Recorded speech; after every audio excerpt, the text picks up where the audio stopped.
ආයුබෝවන් සුබ දවසක් වේවා කියලා පිළිගන්නවා. අද වීඩියෝ එක බලන්න ආපු හැමෝම අද වීඩියෝ එක මම කරන්නේ බැංකුව විසින් හඳුන්වා දී ඇති money market accounts කියන්නේ මොනවාද කියන එක ගැන. ඒකෙදි මම first point එක විදියට කතා කරනවා මොනවාද මේ money market account කියන්නේ කියන එක ගැන. ඒ වගේම second point එක විදියට මොන බැංකුවලද money market accounts තියෙන්නේ කියන එක ගැන. third point එක විදියට කොහොමද මේ money market account එකක් open කරන්න කියන එක ගැන. fourth point එක විදියට fixed deposit එකකට වඩා money market account එකේ ඇති වාසි මොනවාද කියන එක ගැන. fifth point එක විදිහට money market saving account එකට හම්බ වෙන interest එකෙන් WHT කපනවද කියන එක. ඒ කියන්නේ රඳවා ගැනීමේ බදු අඩු කරනවද කියන එක ගැන. ඒ වගේම 6 point එක විදිහට එක් බැංකුව විසින් පිරිනමන පොලි අනුපාත මොනවාද කියන එක ගැන. එහිදී මම comparison sheet එකක් use කරලා පෙන්නනවා වැඩිම පොලියක් හිමි වෙන බැංකුව මොකක්ද කියන එක. ඒ වගේම මේ money market saving account නැත්නම් money market account එකේ පොලිය ගණනය කරන්නේ කොහොමද කියන එක ගැන මම මේ වීඩියෝ එකේදී ඔයගොල්ලෝ එක්ක කතා කරනවා. එතකොට අපි move වෙමු first point එකට. ඒක තමයි මොකද්ද මේ money market account කියන එක.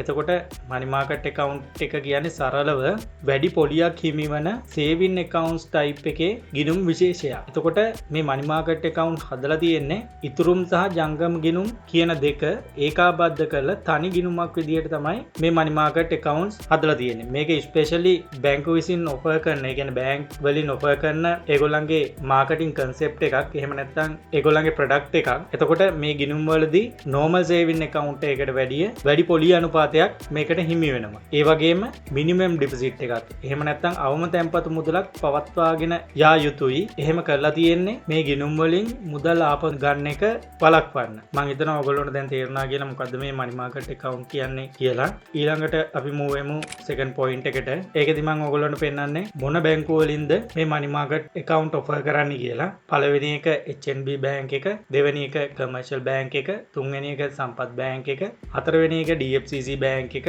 පස්වෙනි එක Agis bank එක, හයවෙනි එක Pan Asia bank එක, හත්වෙනි එක Union bank එක. දැන් ඔයගොල්ලන්ට පේනවා ඇති මෙතන තියෙන්නේ private banks විතරයි. එතකොට government bank මෙතන include වෙලා නැහැ. ඒකට හේතුව තමයි government bank money market account concept එක use කරන්න පටන් අරගෙන නැහැ. එතකොට මම මේ වීඩියෝ එකේදී කතා කරන්නේ HNB bank එක, commercial bank එක, සම්පත් bank එකෙන් money market accounts ගැන. ඊළඟට අපි move වෙමු third point එකට. ඒක තමයි කොහොමද මේ money market account එකක් open කරන්න කියලා. ඒකෙදි ඔයගොල්ලන්ගේ NIC එක, ඒ කියන්නේ ජාතික හැඳුනුම්පත හෝ විදේශ ගමන් බලපත්‍රය අරන් මම අර කලින් සඳහන් කරලා තියෙන සම්පත්, commercial, HNB වගේ bank එකකට ගිහිල්ලා කියන්න මට මෙන්න මේ money market account එකක් open කරගන්න ඕන කියලා. එතකොට ඔයගොල්ලන්ට අවශ්‍ය application KYC ඔයගොල්ලන්ට හම්බ වෙනවා. ඒක එයත් එක්කම fill කරලා account එක open කරගන්න.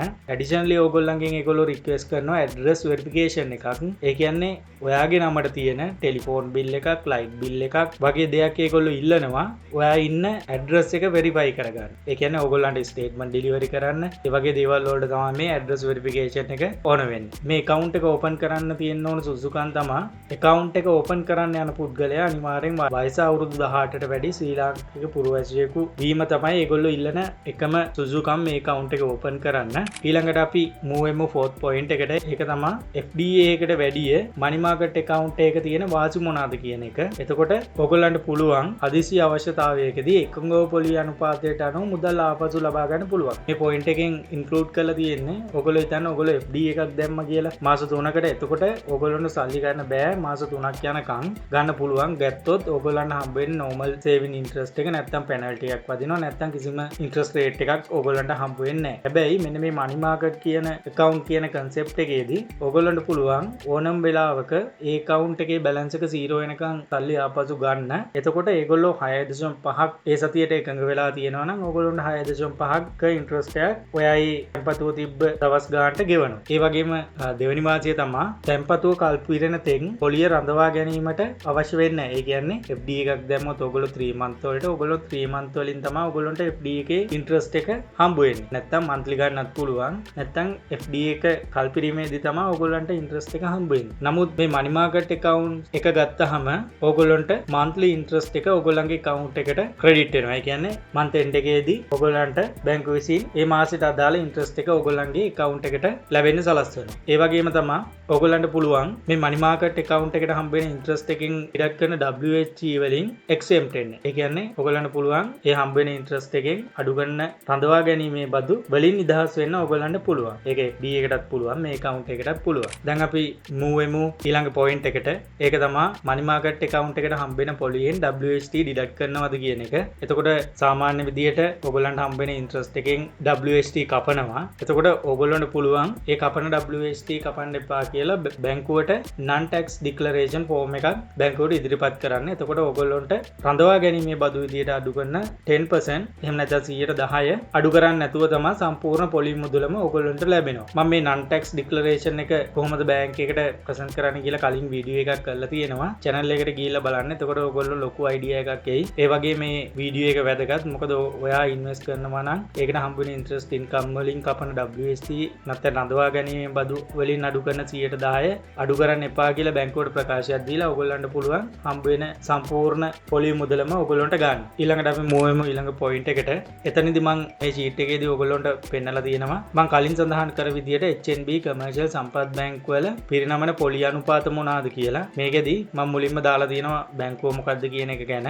ඊට පස්සේ රඳවාගත යුතු අවම තැන්පත් මුදල ඒ කියන්නේ ඔයගොල්ලෝ account එකේ minimum balance එක විදියට නැත්තම් අවම තැන්පත් මුදල විදියට හැමදාම continue කරගෙන යන්න ඕන balance එක මොකද්ද කියන එක. ඒ වගේම ඊළඟ row එකෙන් පොලි අනුපාතය මොකද්ද කියන එක ඒ එක් බැංකුව විසින් ලබා දෙන. ඊළඟට ඒ බැංකුව විසින් කියන පොලි අනුපාතය බලංගු වෙන කාල සීමාව.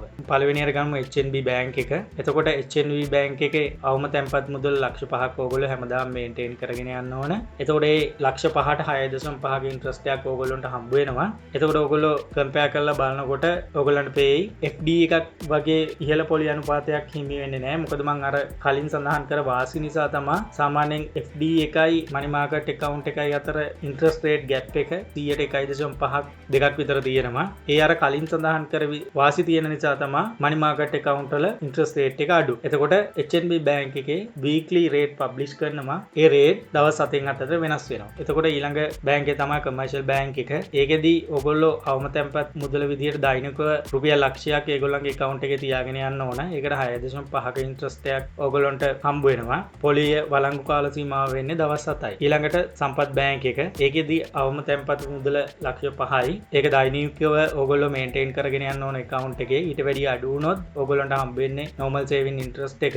එතකොට ඔයගොල්ලෝ ලක්ෂ 5ට වඩා වැඩියෙන් account එකේ maintain කරගෙන ගියොත් ඔයගොල්ලන්ට හම්බ වෙනවා 6.5ක interest එකක්. මේගොල්ලෝ rate publish කරනවා දවස් 7න් 7ට. ඒ කියන්නේ මේ සතියේ publish කර rate එක valid වෙන්නේ ඊළඟ දවස් 7ට. ඒ වගේම ඊළඟ දවස් 7 ඉවර වෙනකොට ඒගොල්ලෝ තව rate එකක් update කරනවා. විශේෂයෙන් කියන්න ඕන මේ offer කරලා තියෙන interest rate offer කරලා තියෙන්නේ 1 year එකට. එතකොට මම ඉස්සරහදී පෙන්නන්නම් කොහොමද ඔයගොල්ලන්ට හම්බ වෙන monthly interest income එක කැල් කරන්න කියලා. අපි දැන් move වෙමු ඊළඟ point එකට. ඒක තමයි කොහොමද මේ money market saving account එකට හම්බ වෙන interest එක කැල් කරන්න කියලා. එතකොට ඔයගොල්ලෝ හිතන්න ඔයගොල්ලෝ ලක්ෂ 5ක් දානවා 6.5ක interest එකකට. එතකොට 6.5 interest එක හම්බ වෙන දවස් 365කට. ඒක නිසා මේ ලක්ෂ 5 6.5න් වැඩි කරලා 365න් බෙදලා ආයෙ වැඩි කරනවා 31කින්. ඒ කියන්නේ මාසෙට තමයි ඔයගොල්ලන්ට මේ interest එක හම්බ වෙන්නේ. එතකොට මාසෙට දවස් 31ක් තියෙනවා කියලා තමයි මම ගත්තේ. එතකොට දවස් 31කට 2767.27ක් ඔයගොල්ලන්ට හම්බ වෙනවා. එතකොට මේ සම්පූර්ණ පොලි මුදලම ඔයගොල්ලන්ට අර non tax declaration එකක් දුන්නේ නැතොත් ඔයගොල්ලන්ට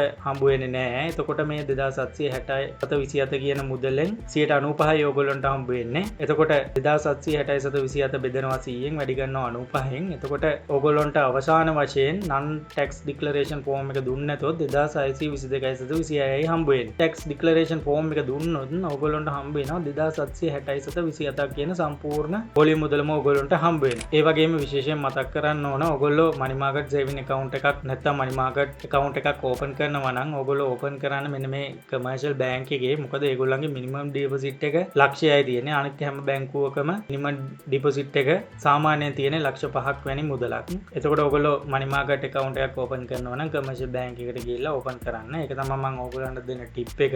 එහෙනම් අදට වීඩියෝ එක ඉවරයි. මේ වීඩියෝ එක හොඳයි කියලා හිතෙනවා නම් වීඩියෝ එකට like එකක් දාන්න. ඒ වගේම වෙන කෙනෙකුට බලන්න share කරන්න. තේරුම් නැති මොනවා හරි දෙයක් තියෙනවා නම් ඕනම දෙයක් comment එකක් දාලා අහන්න. මම අනිවාර්යෙන් ඒ comment වලට reply කරනවා දවසක් ඇතුළත.